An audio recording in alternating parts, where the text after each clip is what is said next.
So ayan, hello mga kaswerte. Bale sumakit nga pala yung ulo ko kahapon and sabi ng kapatid ko, ililibre daw niya ako ng kanyang pinagmamalaking Mango Royal milkshake at sabi ko naman, busy kasi ako kahapon, maraming ginagawa, hindi natuloy. So, ngayon nga namin tinuloy. Sabi ko, hindi ako nakakalimot sa iyong mga pangako.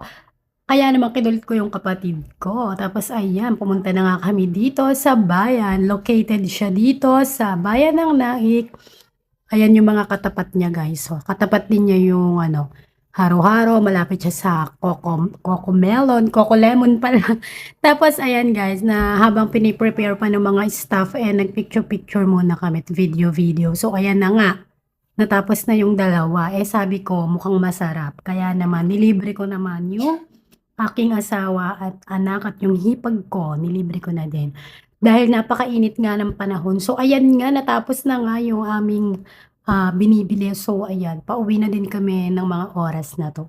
So ayan, kung umabot ka sa video na 'to hanggang dito ay maraming salamat. So ayan, pauwi na kami ng aking, magandang kapatid at eto na nga, nandito na kami sa bahay. Naibigay ko na sa kanila yung kanilang mga kanya-kanyang Mango Royal. Meron din kaming biniling strawberry.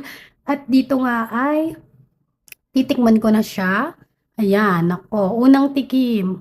Napakasarap po niya guys. I-try nyo din guys. Sulit yung bayad. Napakasarap nitong Mango Royal milkshake. Nabubulol na ako. So ayan, nag-moment-moment muna ako habang iniinom to.